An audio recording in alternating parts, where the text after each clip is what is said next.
Kaixo eta ongi etorri egun berri batera, gaur iraiak 6, asteazkena elkarrizketa bat izanen dugu.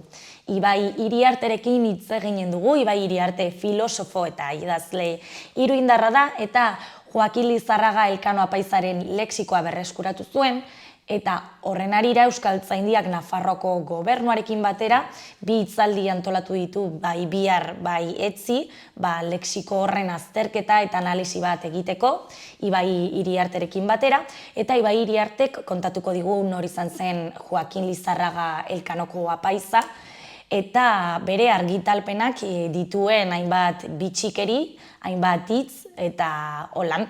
Baina beti bezala, goazen lehenengo betiko dukiarekin. Goazen orain gaurko efemeridekin. Gaurko egun batean, baina 1932an, Gorte Espainiarrak kode penalaren erreforman bizitza osorako kartzela zigorra baztertu zuten.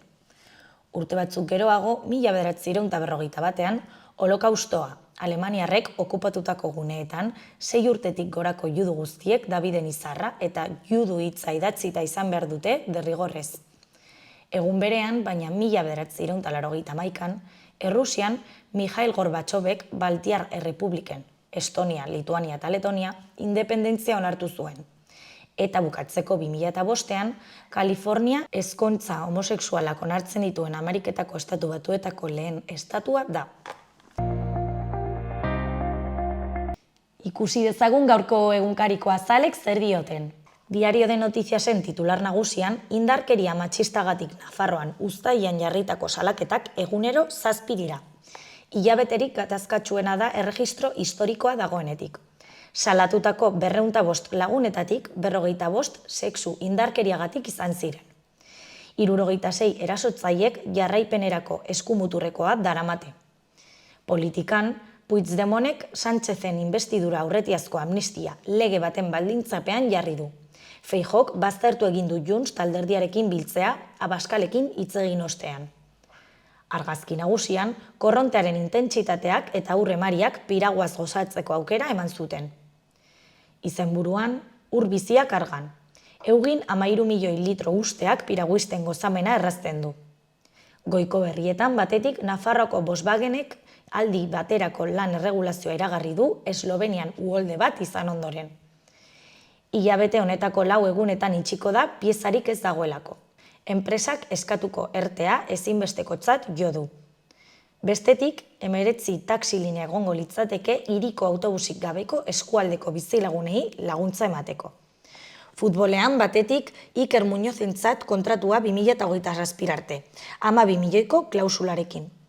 Bestetik, Montse Tomek Bilda ordezkatuko du emakumezkoen futbol selekzioan.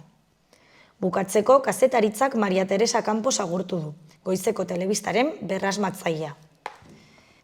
Diario de Navarran titular nagusian, Puigdemontek hor dagoa bota du eta Sánchezi amnistia exigitu dio hitz egiteko esertzeko bakarrik. Moncloak oraindik aukera ikusten du erreferenduma planteatzen duen negoziaziorako. Alboan, Nafarroko Volkswagenek beste erte bat planteatu du pieza faltagatik. Lantegiaren zuzendaritzan nazkaz eta konfiantza porrotaz hitz egin du batzordeak. Argazki nagusian, atzo hasi zen tren geltokian nabe bat eraisten, non 9 pertsonak lo egiten zuten.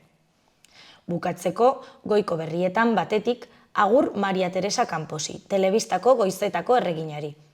Bestetik, Iker Muñozek 2027 arte berritu du. Amaitzeko, belaguak jendez beteta egotea espero du bueltako etapan. Garako titularrean, Puigdemontek jazarpenaren amaiera esartzen du betekizun nagusi gisa. Kataluniako presidente ohiaren ustez, Espainiako gobernagarritasunari begira, balizko akordio batek konpromiso historikoa izan beharko luke. Argazki nagusian, Hernanik bizikidetzaren aldeko elkarrizketa egiten du. Hernaniko dozena bat lagunek zeinari euskal gatazkan kokaturiko indarkeria hainbat angelutatik eta modu desberdinetan zeharkatu zen, iaz izandako elkarrizketa prozesu errestauratibo batean bizi izan dituzten esperientziak kontatu zituzten atzo, helburu bikoitzarekin, elkar ulertzea sustatzea eta herrian elkar bizitza bultzatzea. Eskuineko berrietan, batetik, bigarren etxeen gaineko zergari bidea ireki zaio Ipar Euskal Herrian. Bestetik, emakume bat hilda aurkitu dute Barakaldoko kutxazain automatiko batean.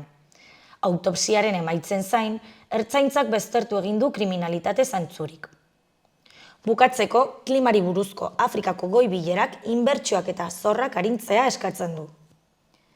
Berrian, argazkian, Ozean Viking ontziak Mediterraneotik erreskatatutako errefuxiatu talde bat. Titularrean, igoera nabarmena Europan eginiko asilo eskaeretan. Urtarriletik 1,5 milioi lagunek baino gehiagok eskatu dute babes politikoa. Iaz, epe berean baino 28% gehiagok. 2015ko eta 2016ko krisiaz geroztiko handiena da kopurua. Titular nagusian, Puigdemontek investidura negoziatzeko baldintzatzat jarri dio amnistia Sánchezi. Kataluniako presidente ohiak neurri sorta bat aurkeztu du. Espainiako jarduneko presidentearen hautagaitzaz hizketan hasi aurretik betetzeko. Sozialistek erantzun dute elkarrizketarako esparrua konstituzioa dela. Eskuineko berrietan batetik Ipar Euskal Herriko egoera ekonomikoa egonkortzat jo du merkataritza ganberak. Bestetik, Xilaba, presta taldeen arteko dema. Jarraian, Aitor Oñederra, Animadeba jaialdiko zuzendariak dio, Animadeba ez dela bakarrik zinema jaialdi bat izango. Beste jarduera batzuk ere izanen dituztela. Amaitzeko Euskal Herria Irratiko berri nagusian, indarkeria matxista, 7 salaketa egunean. Datu horiek utzi ditu uztaiak Nafarroan. Hilabeterik beltzena da salaketei dagokionez. Guztira 205 salaketa jaso dira. Erdiak violentzia fisikoa eta psikologikoagatik, eta 45 sexu indarkeriagatik. 37 salaketa izan ziren babes neurriak hausteagatik. 2023 honetan, uztailera arte 1.108 izan dira salaketak. Beste berrian, euskaraz // ikurrak gure hizkuntzan aritzeko aukera bermatuko du. Herritarrek euskaraz hitz egin dezaketen guneak identifikatzen dituen ikurra da euskaraz // Kontsumitzailea erdigunean jarri eta estres linguistikoa murrizteko helburuarekin, Euskal Herri osora zabalduko da egitasmoa. Eta amaitzeko, emakumea erdigunean jarriko du dinamita feminista jaialdiak. Dinamita feminista izanarekin, zizur nagusiko mugimendu feministak antolatzen duen lehenengo jaialdia da. Eraso matxisten aurka prestatutako protokoloa aurkeztu eta sentsibilizazio kanpaina abiatzeko eguna izateaz gain, emakumeari dagozkion espazioak eskuratzeko aldarria ere izanen da.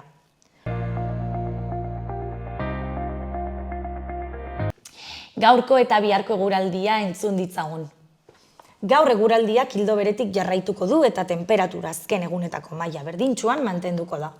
Haizea hego edo hego-ekialdetik ibiliko da eta temperatura maksimoak 30 graduren bueltan edo hortik gorako kokatu dira.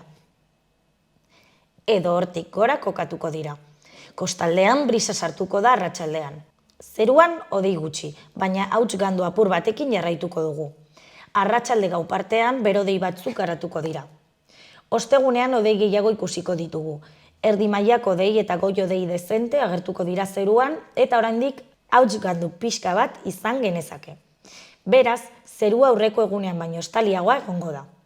Arratsalde gau partean bero-hodeiak garatuko dira eta zaparrada trumoitsuren bat edo beste bat bota dezake.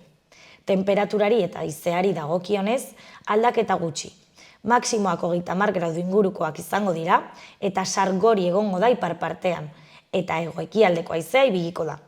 Kostaldean arratsaldean brisa altxatuko da eta baliteke iluntzean haizeak ipar-mendebaldera egitea.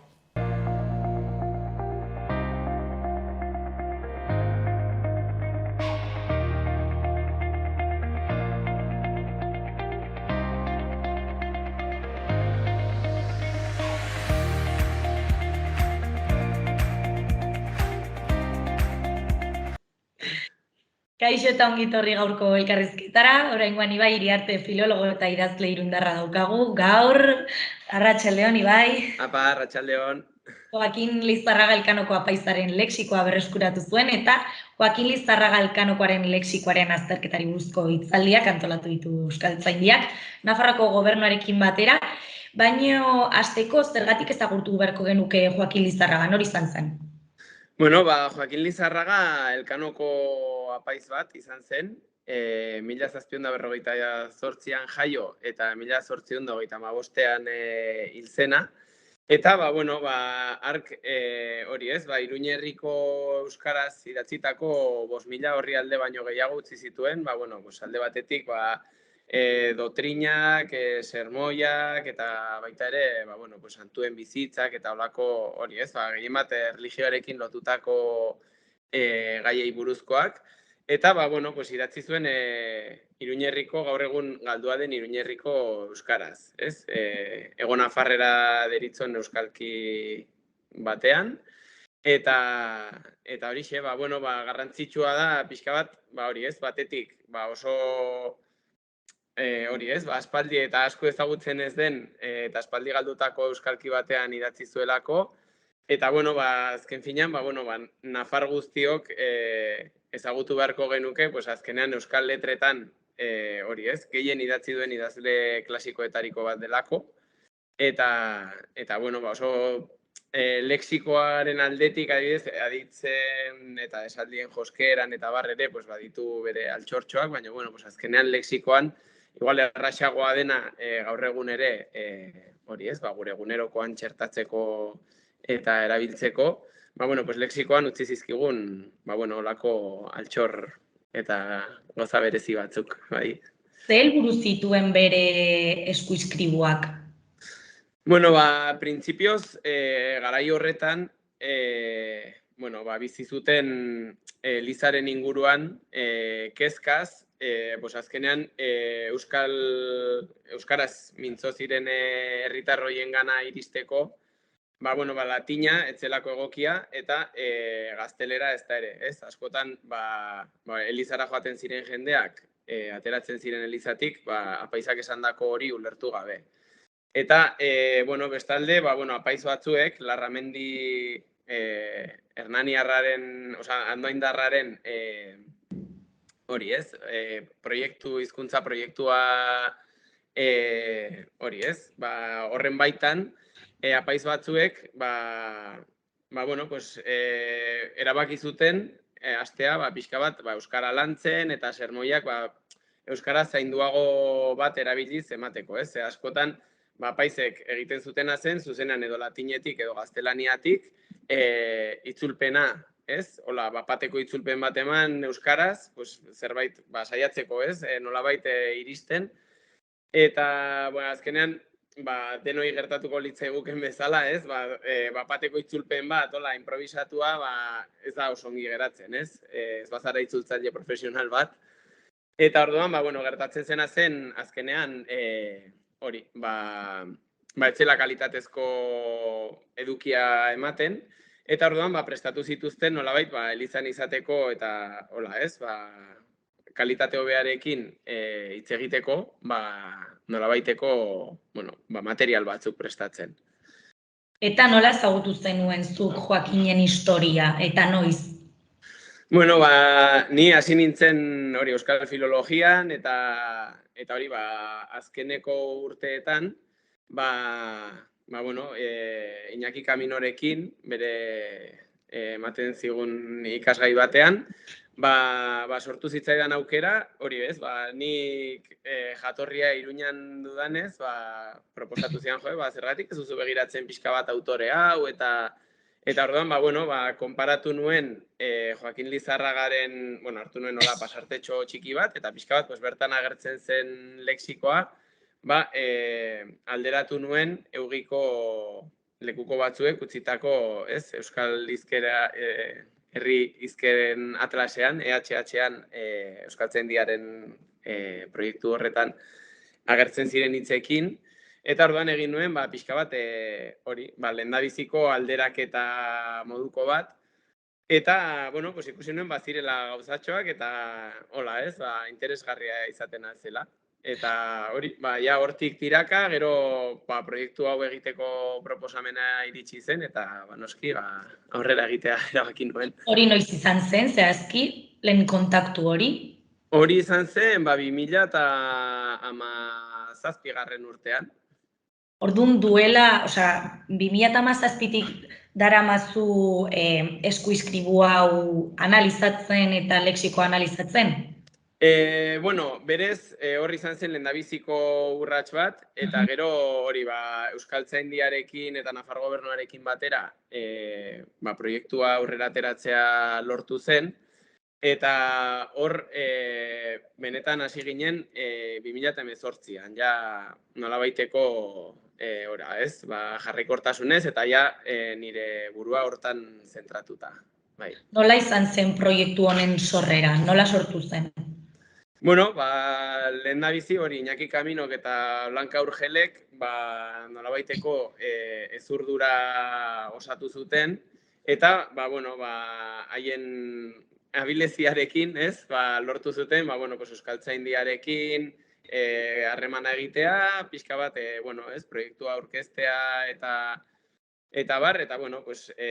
aurkeztu genuen, osatu ginen, nolako proiektu proposamen bat, pixka bat, eduki gehiagorekin eta eta hori helarazi genioen Euskaltzaindiari, Euskaltzaindiak Nafar Gobernuari, eta azkenan, lankidetza albidetu izan zen, eta hola sortu zen. Zergatik erabaki zenuen bere lexikoa eta analizatzea, eta ez beste gauza bat?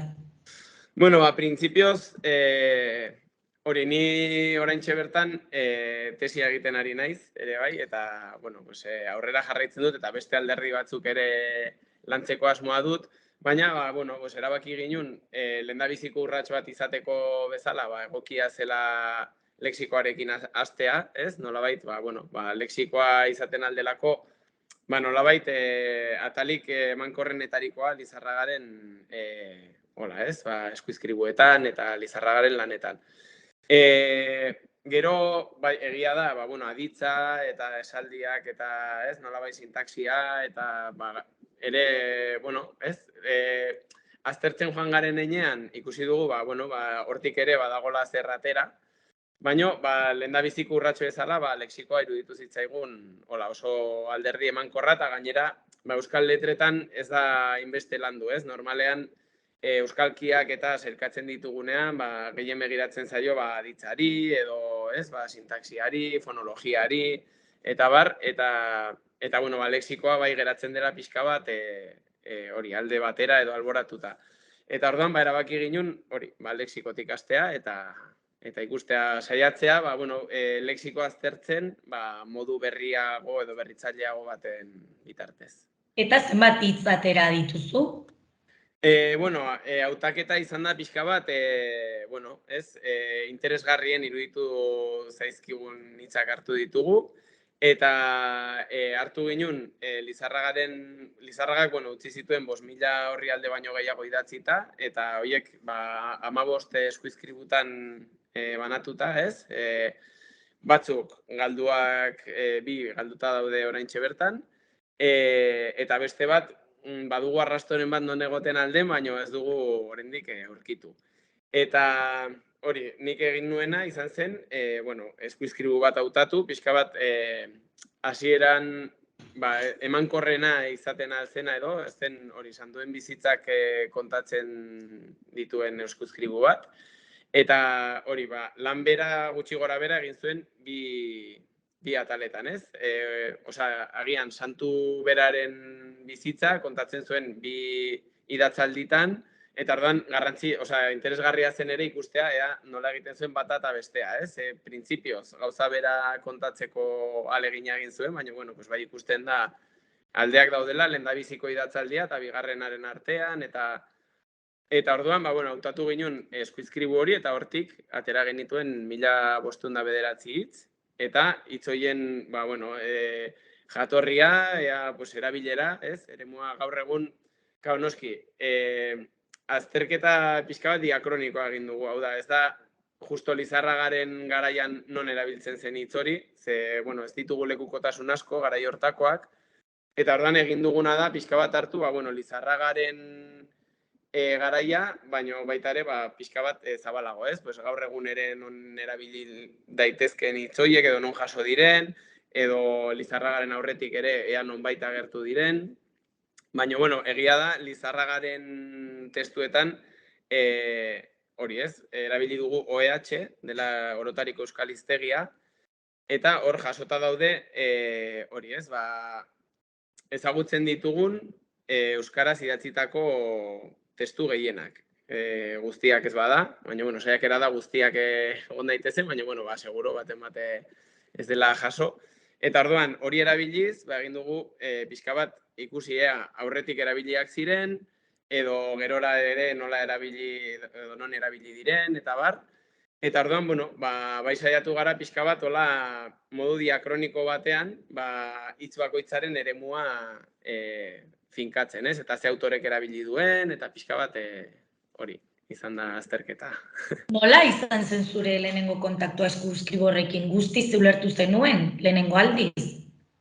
Bai, hombre, hitzen batzuk, bai hori ez, hasieran egin zitzaizkidan nola pixka bat berexiak bezala, baina, bueno, gero egia da, behin irakurtzen hasten zarela, azkenean, bueno, nik aitona eta familia eta imoz bailarakoa daukat, orduan, bueno, nafarrera eta nahiko gertu ezagutzen dut, eta gero, bueno, baita ere, sakanan ere baditut lagunak, eta orduan, azkenean, bueno, nafarrerarekin badute kontaktua, eta orduan, bueno, Lizarragak ere nafarrera zidazten zuen, ez? Eta batua, ez, gaur egungo estandarra, bueno, badu nafarreratik desente, ez? Azkenan, bueno, batua dago oinarritua erdialdeko euskalkietan, ez? Pixkat Gipuzkoa Tolosa inguru horretatik, eta ez? Eta baita ere Lapurdi, orduan, bueno, batuaz bakarri dakien norbaitek, agian beharko du pixka bat trebatu, baino nahiko ulergarria da ere batuaz hitz egiten duen pertsona batentzat. Eta analisi horiek egiteko eskuizkribo horiek fisikoki hartu zenituen edo nola egin zenuen prozesu hori? Bai, bueno, erabili dudan eskuizkribua Bonaparte ondarean dago, Nafarroko gordailu orokorrean, Artxibo General de Navarra horretan, eta Bonaparte ondarearen barruan. Hor badute fisikoki, baino duela urte gutxi, hori jarri dituzte publiko ireki zituzten eta jarri zituzten interneten edo zeinendako eskuragarri. Orduan hortik badago deskargatzea eta gainera hori ez, argazkiak oso kalitate honean daude. Eta, bueno, hasieran bai izan nuela eskutan jatorrizko eskuizkribua, baina gero, bai, egia da erabili dudala hori ez, bertsio digitalizatua, eta orduan, bueno, ordenagailuarekin moldatu dugu izan nahiko ongi. Eta konta iguzu adibidez hitz kurioso batzuk? Bueno, denetarik dago, adibidez, bueno, Lizarragak izan zituen ere bere nolabaiteko eraginak, ez? Azkenean, garai hortako autoreekin eta bar, eta, bueno, adibidez, sartu nahi izan zituen Larramendiren garai horretan, ez? Nolabait, Larramendiren ideia jarraitzen zituzten apaizen artean, nolabait zabaldu zen euskara garbi, ez? Nolabait kakotxen artean, euskara alik eta garbien egitea, ez? Orduan, agian ahozkoan gaur bezala, ez? Gaztelenaz, edo, bueno, gaztelaniatik hartutako maileguak erabiltzen ditugun bezala, garai horretan ere, bazegoen eragin hori eta ziren mailegu horiek, ez? Orduan, saiatu ziren, pixka bat, mailegu horiek baztertzen eta euskaraz, edo, bueno, euskal kutsua zuten hitzak sartzen. Eta orduan, bai gertatzen zen, adibidez, Lizarragaren kasuan, bueno, nolabait eskualdeak eta, ez, herri txikiak eta hirigune handien inguruan zeuden herri txikiei esateko, hori, eskualdea esateko edo, aldirita erabiltzen zuen. Eta hori izan zen, Lizarragak beste autore batzuen gandik ikasitako hitza, eta gaizki ebaki zuen. Kuriosoa da, ze berez, aldiri da hitz, gainerako autoreek erabiltzen dutena, baina, askotan, erabiltzen zuten atzizkiarekin, ez? Ez dakit nungo aldiritan, eta ez dakit nungo, eta orduan berak, ulertu zuen aldirita, atzizkiaren hitza hori ere, hitzaren parte zela, ez? Eta, bueno, hori, mitxia da. Gero, bueno, bai baditu beste batzuk, berak bere egunerokoan erabili zituela uste duguna, pues adibidez, hori ez, butzanka, hola, putzu edo gaur egun poza, ez, gazteleraz poza esaten zaion horri esateko, ez, putzua da, pixka bate hori ez, pues hori, putzu, hori da, betiko putzua, baina. Eta gero, baditugu ere, nolabait ere balsak eta horrela, eta, bueno, pues honek, tarteko ez, poza edo, tarteko zerbait, edo butzanka. Edo gero, borroka bati erreferentzia egiteko, emanka, ez, elkarri emanka ibili zirela, edo... Aletxez. Hori da, bai. Ordan borrokari esateko, emanka. Eta gero, baita ere, nolabait ertaina esateko, berak erabiltzen zuen erdikal hitza, adibidez, edo, bueno, pues holako, ez, gauzak baldarrari esateko, pues falderra esaten zion, eta gero, bueno, pues baita ere, gaur egun jaso ginun, erronkarin ja euskara, bueno, bertako euskara iaia, bueno, azkena izan zen Fidela Bernat, ez, 80. hamarkadan hil zena, baina, erronkarin bai nabari da nolabaiteko euskal estratu hori, ez, nolabaiteko euskal oinarri hori, eta bai jaso genuela gazteleraz mintzo zen jendearen artean, pues hori ez, esaten zigoten, sí, pues ese gato es furo, ez, eta zen, berez, Lizarragaren eskuizkribuan, zenik baitu lagunak ere erronkarin, ez? Eta hori furo hori, pues, garai batean egin zitzaidan pixka bat, hola, ez? Eta aurkitu nuen Lizarragaren eskuizkribuan jartzen zuela hori, ez? Furoa zela, eta... Bai, eta hori, pues, adibidez hori. Eta gero marranko ere, ez, ia otxigabe geratzen garenean, ez? Ez tarri marranta edo esaten den, berak marranko esaten zion. Baina antzekotasun asko, ez, ditu gaurko euskararekin gutxi gora bera. Bai, ez du hola, ez da nolabait esan euskalki hola, ez, azkenean, pues, igual bazterreragoko euskalkiren batez ari bagina, ez, eta gainera, pues, hainbeste urte atzera eginda, bagian arrotzago gertatuko litzaiguke, baino ez, nahiko, hori esan dizuan bezala, euskaldun berri batek ere, euskara batua ongi menperatzen badu, eta ulertzeko moduko euskara erabiltzen dugu. Eta ezagutzen duzu hitz horiek edo euskara hori erabiltzen duen jenderik edo ez da geratzen ja? Bai, bueno, azken finean hori, nafarrera hitz egiten den herrietara gerturatuz gero, demagun hori, Basaburua ingurura, edo Imoz ingurura, eugin ja, ez, euskaldun gutxi geratzen dira, baina, bueno, izan dute ere zortea, bere garaian, liburua egin baino lehen, elkarrizketatu izan nituen bertako 3 gizon, hori, 80 piko urte ingurukoak, eta hori, beraiekin hitz egiten ere, eta, bueno, egia da, gaur egun, euskalkiak ez direla hain zurrunak, ez, nolabait, bueno, euskara batua hor dago, eta gehiago mugitzen gara ere bai, baino bai, nabaritzen nizkio nola pixka bat zantzuak, ez, Lizarragaren euskarari, eta gaur egun, bai, eugin, eta, bueno, Nafarroko inguru askotan erabiltzen diren hitzekin, bai. Eta zure bilduma modu digitalean aurkitu ditzakegu edo bakarrik fisikoki? Printzipioz, atera zuten liburu fisikoa, baino duela gutxi sartu nintzen Euskaltzaindiaren webgunean, eta egia da, bueno, Euskaltzaindiak duela, ez dakit 5 urte edo, erabaki hartu zuela, bueno, ahalik eta gehien zabaltzeko, beraien lanak eta beraien funtsak, eta Euskaltzaindiaren web orrira sartuta, bertan bada deskargatzea, liburu osoa PDF formatuan, eta konsultatzea, eta gero gainera, bueno, OEH, ez, Orotariko Euskaliztegi aipatu dudan horretan ere, bueno, hitzen bat agian aurkitu dudana, eta igual etzegona bertan sartua edo, ere gaineratu dute hor, eta bai. Eta niri kontatu didazuna bihar eta etzi kontatuko duzu ez, bihar 6etan Euskaltzaindiaren Nafarroko ordezkaritzen, eta etzi Elkanon, ez? Hori da, bai. Eta euskaraz eta gaztelaz, bueno, konta iguztuzuk pixka. Hori, bai, bueno, hasieran, hori, osteguneko hitzaldia, hau da biharkoa, izanen da hori euskaraz, eta pixka bat liburuaren tripak edo ikusiko ditugu, ez? Pues aurkeztuko dut zein izan den nire lan egiteko era, ze iturri baliatu ditudan, nola antolatu ditudan hitzak eta informazioa, eta pixka bat, zein izan ziren hasieran, ez?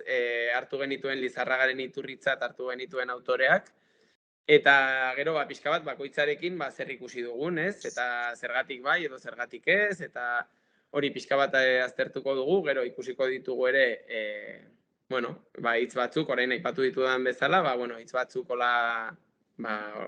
gutxi batzuk hautatu ditut, hori ez, aztertutako 1000 eta piko hitz horien artetik.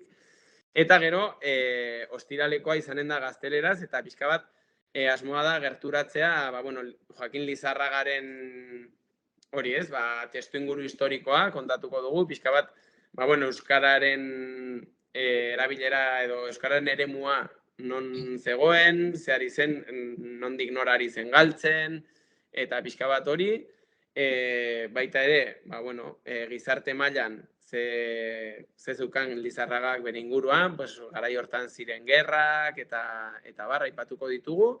Eta gero, bere obra, pixka bat aztertuko dugu, ze eskuizkribu zeuden, zer idatzi zuen, nola, eta baino pixka bat hori, euskaraz ez dakien jendeari begira, gazteleraz egitea. Eta biak 6etan? Hori da, biak 6etan izanen dire. Sarrera librea izena eman behar dute, nola da? Sarrera librea, printzipioz bertaratuta, eta ez dut uste leku arazorik izanen denik, baina, ala balego, errepikatuko dugu aurrerago beste behin, eta... Beraz, momentu honetan aipatu duzu tesiarekin zaudela, ez? Bai, hori da. Eta noiz amaituko duzu tesi hori? Tesien kontua izaten da pixka bat, data bat jartzea nahiko zaila, ze, azkenean ikerketaren mundua, zoritxarrez, ez dago oso ongi, eta azkenean ikerketaz aparte lan egin beharra dago, eta orduan, gauzak nahi baino gehiago luzatzen dira. Nire asmoa litzateke, helduen urterako edoia aurkeztea, tesia, eta saiatuko naiz hala izan dadin, baina, Eta beste eskuizkriburekin sartuko zara? Bai, printzipioz, orain tesia hori ez, pixka bat tesiarekin aurrera egiten ari naiz, eta beste eskuizkribu bat hautatu dut horretarako, orain Gidor Bilbao daukat tesi zuzendari, eta berarekin hori editatu gabeko eskuizkribu bat editatzea interesgarria izaten zela pentsatu ginen. Eta ordan, oraintxe bertan, ari naiz, hori ez, eskuizkribu zar bat, ordenagailura pasatzen, ez? Horrela, bilaketak egin ahal izateko, eta pixkat, eskuragarriagoa izateko gaur egungo teknologiekin. Eta aldi berean, ari naiz, nola ez lexikoa aztertzen, baina baita ere, adit forma bereziak, joskera ere bai, ez, berpausena, eta sintaxia, eta pixka bat beste alderdi batzuk ere aztertzen.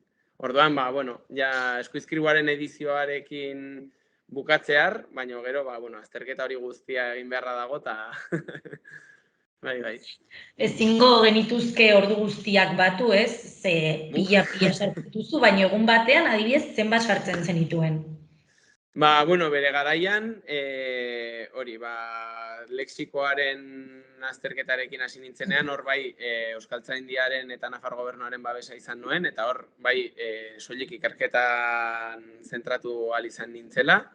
Eta hor bai sartzen dituela, egunean 6-8 ordu horretan, egun batzuetan, hori ez, emankorragoak ziren, eta beste batzuetan ez hainbeste.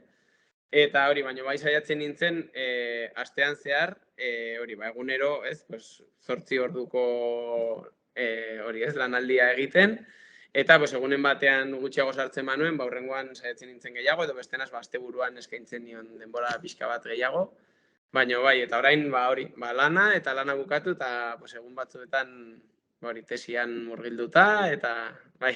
Jakinen duzu ja liburua memoriz, ez buruz. Bai, eman dizkiogu buelta batzuk, bai. Bueno, espero ezagun urrengo elkarrizketan jada tesia amaituta izatea, A ber, ez? ea. Eta plazer bat izan dela zu hemen izate, eta horrelak, euskararen aldeko gauzak bultzatzea, ez? Azken, garrantzia daukate. Eta hori bai, mila esker hemen gurekin elkarrizketa hau izateagatik. Eta hori, zorionak liburu hau aterat izanagatik, eta lehen aipatu bezala, bihar eta etzi izan dituzuen bi hitzaldi horietara jende animatzen dugula, ez? Hori da. Bale, esker mila zuei eta egiten duzuen lanagatik ere, ze, oso garrantzitsua da zuek egiten duzuen euskaren aldeko lan hori ere, ez? Ongi dago aurretik zegoena ikastea eta ezagutzea, baina, azkenean gaur egun ere beharrezkoa da zuek bezalako edabideak egotea, eta hori esker mila zuei ere, bai.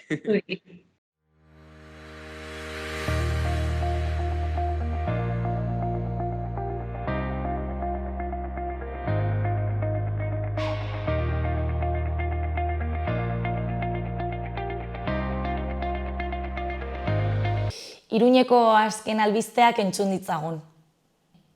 Batetik, ibilaldia Burgostatik batasunaren privilegioaren zergatia ezagutzeko. Iruñeko udalak hainbat jarduera antolatu ditu, gaztelaniaz eta euskaraz, privilegioaren 600. urteurrena ospatzeko.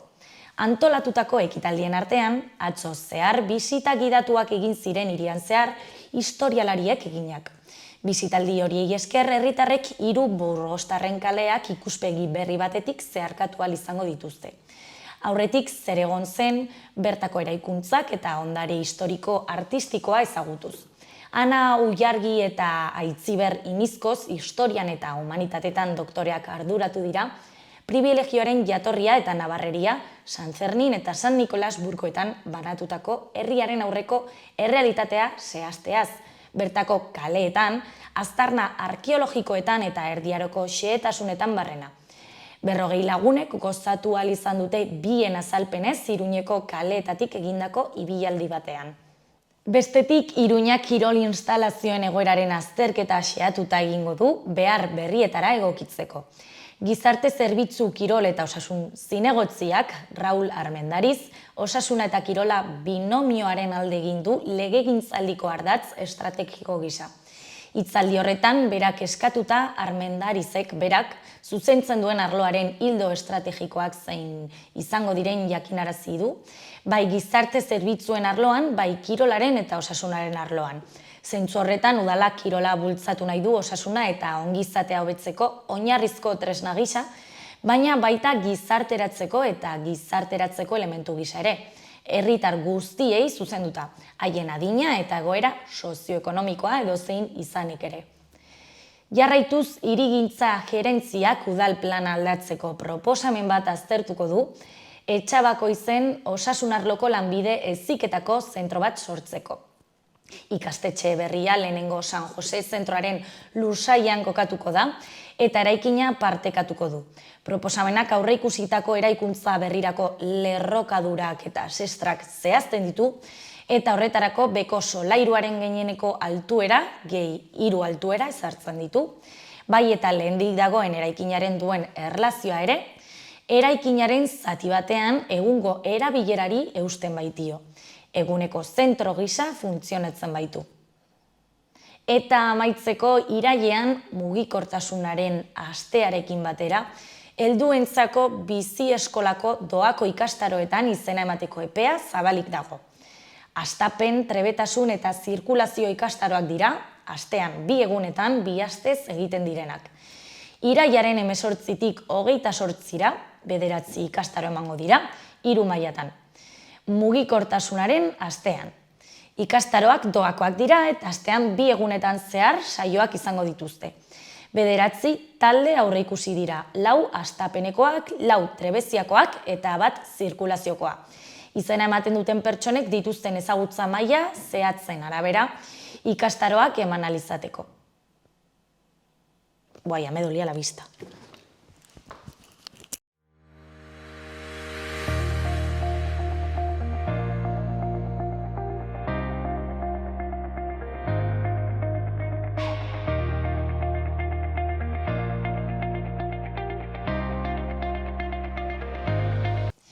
Mila esker beste egun batez hemen gurekin egoteagatik eta beti bezala bihar eduki berriarekin eta elkarrizketa berriekin hemen egonen gara.